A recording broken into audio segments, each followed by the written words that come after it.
Well, I have a confession to make. I don't use my iPad Pro at all like I thought I would. I bought a brand new one in 2020. Thought I would be doing a lot of video editing on it. And to quote Samuel L. Jackson in Pulp Fiction, I'm trying, Ringo. But I'm trying, Ringo. I'm trying real hard. I'm really, really trying. But I just haven't done it. But now, as of last week, Apple announced the new M1 iPad Pro with Thunderbolt. Should I upgrade, and will that make a difference?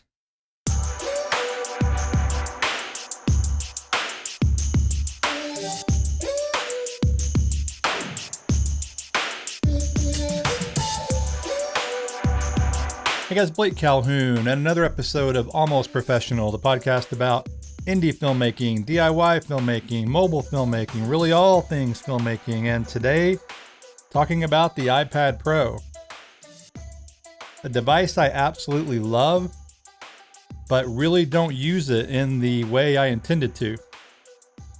I use it like most people do. I watch movies on it. I do record some audio on it. I surf the web. But I don't use it to really make money. And that is what I wanted to do originally when I got it. And so last week when Apple announced the M1 version, I instantly thought, should I upgrade? My other one is only 1 year old though, so that's a tough one. But the specs of this new device really do intrigue me. And really one main thing, and that is Thunderbolt.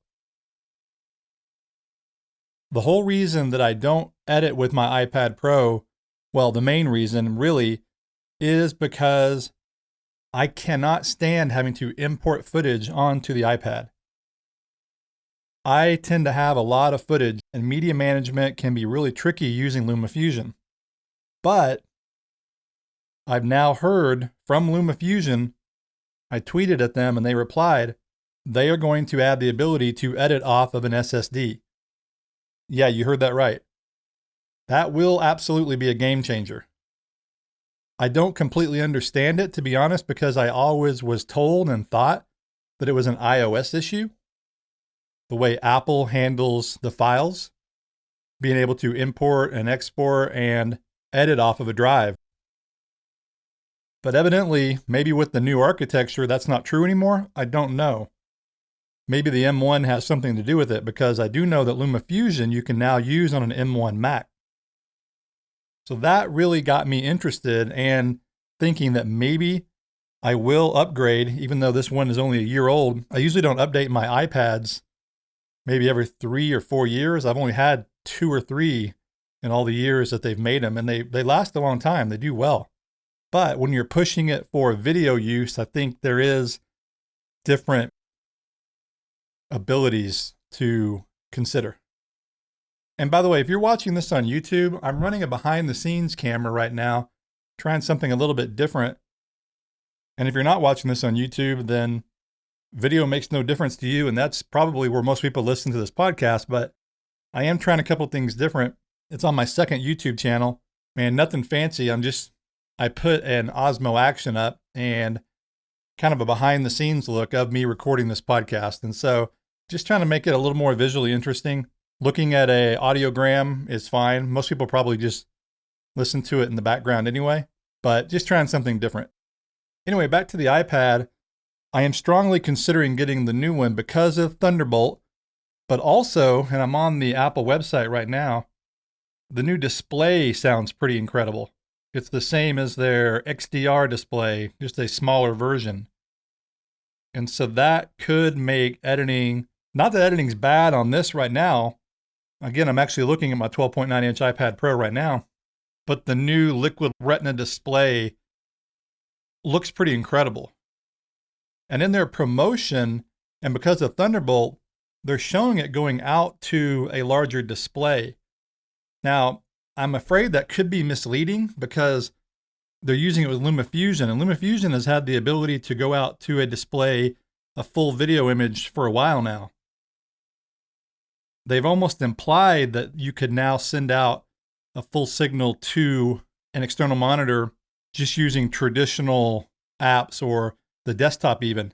I don't think that's the case. I think it will still be this weird 4:3 going out to a display, which is, that is the resolution of the iPad. I wish it would fill the full screen though. That would make editing much easier. And maybe it will. I don't know. Thunderbolt may give it that ability, but that's not the way I'm reading it. But the display itself could actually be used as a monitor, and that's kind of what I'm getting at. Maybe connecting it to a traditional camera, or if you're using Filmic Pro, using Filmic Remote, you're able to see some really cool high resolution images on this monitor, HDR. And I know it will play the Dolby Vision that is shot on the iPhone, but to me, that's pretty promising technology. Another reason that I might consider upgrading. I've been considering getting an M1 Mac since they released them. I'm due big time for my laptop mainly. And of course, they just announced iMacs. They didn't have the larger computers. I use a 2014 MacBook Pro, and it still works great for the editing part. For exporting or rendering, wow, it's slow. I also have a 2017 iMac that is my main editing machine. And that's really what I use. And when I do use LumaFusion on iPad, what I do is I'll do a rough cut, then use their XML export and bring that into Premiere Pro, because I edit in Premiere Pro. And I have a conversion utility that will take that XML and convert it to Premiere Pro. Of course, you can go to Final Cut Pro. And then now, of course, you can edit with LumaFusion on the computer if you wanted to. I'm just so used to Premiere Pro. I've used it for years. And so when I'm editing in that app, I don't have to think about editing. And that's really important. I have to think about editing when I'm using LumaFusion. If you're used to LumaFusion, more power to you. And don't get me wrong, I like LumaFusion quite a bit.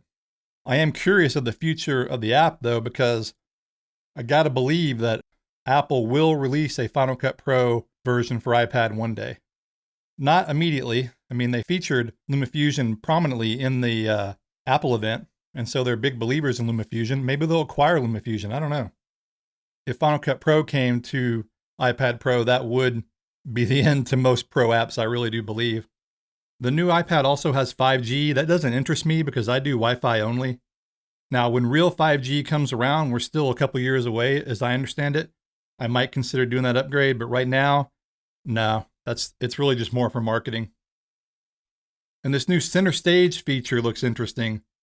I gotta believe those images were simulated, quote unquote. They often say that on Apple commercials because the video quality from the iPad has never been nearly as good, and especially the ultra-wide lens has a much slower aperture on the iPhone. And so, who knows, maybe that could be enhanced through computational imaging. But I do like the center stage feature that looks like it's panning in camera. It reminds me of the Lumix, the GH5, where it has that auto pan where it basically zooms in within a 4K image to create HD footage. I think that's how it works. That's my understanding. But nonetheless, it could be pretty cool depending on what you're doing. And it's got LiDAR. LiDAR is interesting for the future of depth of field simulation. That's my main interest in it. I think we're a year or two away from that, and that'll probably come to the iPhone first. And then one big question I have about the new iPad as well, I think common sense would dictate that the Magic Keyboard would work, the current one, because that's an expensive accessory, and I do own that. I would hate to have to plop down another $300 or whatever that was for a new one, but it looks like they'll be compatible. They have new colors though, which is nice. I personally like the darker colors, but they now have a white. Hey, it's Future Blake here, and after I recorded this episode, I unfortunately learned that the Magic Keyboard will not work with the new iPad Pro. That is super disappointing, and to me it's a little surprising. It's only a one-year-old product.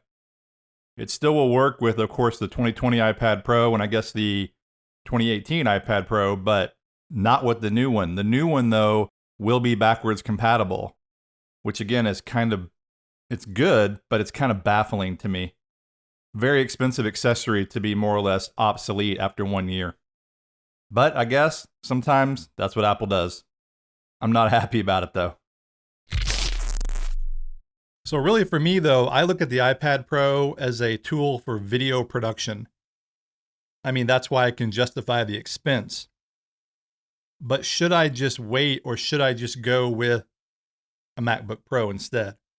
And when I say wait, there's been rumors there'd be an M2 chip coming out, and there may very well be later this year or next year, but if you need something now, you might as well just get it now. That's the way I look at it anyway. And now that this has an M1 chip in it, the new iPad Pro, that could be the answer to my problems of using it. This not only the speed in combination with the new Thunderbolt port and the new amazing screen, there's a lot of positives there. Whether or not I would use it though on a regular basis is another question, because I do honestly love using my laptop or my iMac. I really do. So what do you think? What would you do? Are you considering the new iPad Pro? If you're a filmmaker, I would say it's getting closer and closer to being a laptop replacement. I don't think it's there yet. There's still some unknowns with Thunderbolt for me anyway. Will it go out to a full display? Will it allow natively you to edit off an external hard drive? Again, as I mentioned, LumaFusion claims that's coming in their app. I assume if they can do it, it'll happen in other apps too. This iPad that I have right here in front of me from 2020 is blazing fast. Will the M1, for what I do, mainly video editing and audio editing, audio recording, will it make that much of a difference? Is it worth it to upgrade to that? I don't know. It is tempting. It is very tempting. My gut feeling says that if you're due for an upgrade, definitely go for it. If you're like me and your machine is only a year old, probably not worth it. Depends on what you're doing. If I wasn't a filmmaker and if I didn't have a YouTube channel dedicated to mobile filmmaking, I probably wouldn't upgrade. But because I am all those things and I do have my various channels, I'll potentially go ahead and do it, and I'll give this iPad to my wife. She'll like that, and I guess I could make it like an early Christmas present or something. I don't know. April 30th is when you can pre-order this. We'll see if I do it. I'll let you know. You'll know, actually, if you follow me on Twitter or YouTube or my other various social media channels. I am strongly considering it. Again, when I heard Thunderbolt, by the way, my previous episode, my podcast episode, where I interviewed Chris Cohen, I mentioned the Thunderbolt aspect, and he acted all surprised, although I thought it felt like some really bad acting. I told him afterwards, I was like, you knew, man, you knew. And he did know. He obviously couldn't share that with me, but he's not a good poker player. He would be a good guy to play poker against because his bluffing was not very good. It'll be interesting to see what happens with the iPhone 13. He and I talked about that. Whether it gets a Thunderbolt port or USB-C, a pro version of the phone, that will be very interesting and, for me, very important. That would open up a lot of avenues to connect the Ninja to your phone. But that's a whole nother topic for a different episode. Right now, I'm really debating if I upgrade, will I use the iPad Pro more? I thought I would with this 2020 version, and I really haven't. As much as I love it, I haven't used it on a regular basis for productive type work, editing, audio recording, etc. I mainly use it as an entertainment device and the occasional production device. So we'll see what I do on April 30th.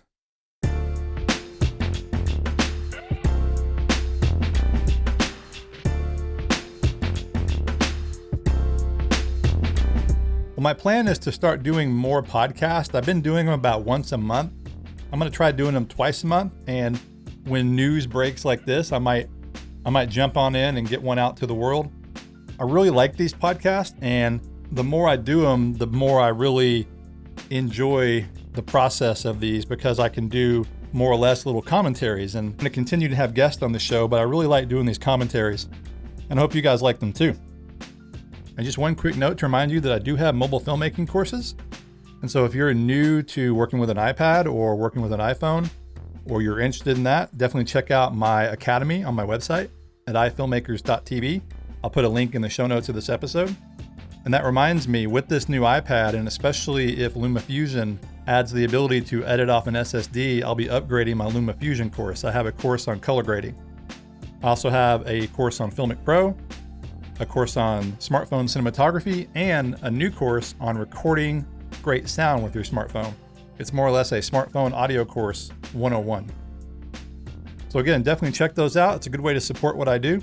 And of course, it's a great way for you to learn new tech and just a new way of working, especially if you're new to mobile video and mobile filmmaking. Well, thanks for listening. This has been another episode of Almost Professional. I'm your host, Blake Calhoun, and I look forward to talking to you in the next episode.